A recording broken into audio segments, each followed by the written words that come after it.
Okay, untuk yang baru beli Money Dashboard atau yang nak beli Money Dashboard kat NAF, so kita ada 7 tab. We already have 7 tab instead of 6. So masa launching dulu, yes, ada 6 sahaja. Tapi saya dah upgrade jadi 7 because kita memang memerlukan savings tracker. So savings tracker ni, kalau anda perasan, anda just perlu pergi balik kepada link email yang ada link tu, ditulis link is ready. Kalau anda tengok, sebenarnya anda akan perasan ada dua kat sini, savings tracker and then savings tracker versi iPad atau Android. Kalau anda nak guna dengan iPad, tablet ataupun anda nak guna dengan Android phone, uh, anda kena ambil yang ini. Anda kena isi yang versi iPad ni. Jangan isi dua-dua, pening. So you have to delete salah satu. Delete salah satu kalau anda memang nak guna dengan iPad atau tablet atau Android. Isi bahagian savings tracker, bahagian yang kanan ni. Alright, jadi all the videos, insyaAllah kita akan upload semua by today, this week. Tapi yang dah ada, timeline kehidupan anda dah boleh buat. Perhaps network sahajalah susah sikit nak isi. But everything is actually easy spreadsheet. Okay, budget blueprint. Maybe you want to understand the concept. Yes, betul. InsyaAllah saya akan ajar.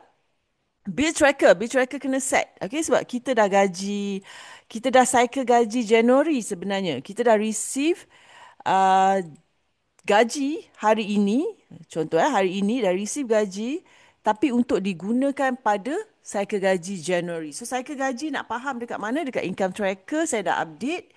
Alright. So kalau anda dah isi anda dah isi anda punya money dashboard first version yang anda beli 6 tab dengan saya, anda dah isi. What you can do ialah anda buka yang anda dah isi tu.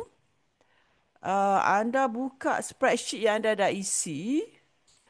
Let's go with satu sheets baru Contoh yang anda dah isi.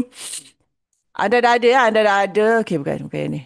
Anda dah ada. Kejap, saya buka dulu. Sebagai contoh anda buka anda punya yang dulu yang ni. Okey, so yang ini ada 6. Okay, kalau anda tengok ni ada 6 yang mula-mula kita version kita launch dulu dia ada 6. So anda buka dua-dua. So this is the new one. Yang ni saya dah tukar nama, dah edit nama lah. So katakan anda nak guna versi iPad. So what you do is yang ini copy to existing spreadsheet.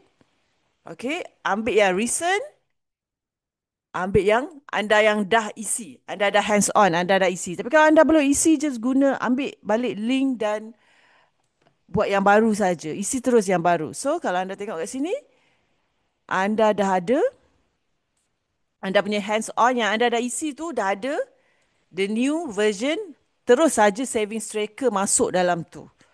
Alright, tak susah. Senang sahaja kalau anda dah isi. Tapi kalau anda belum isi, pergi balik kepada email, link is ready dan buka je money dashboard and then make a copy. Tulislah. Nama ni bagi sedap sikit, bagi dia semangat sikit. Kalau tak suka nama money dashboard, tukar 2026 money come to me, apa-apa sahaja. 2026 semangat, track duit, apa sahaja yang kena dengan anda lah.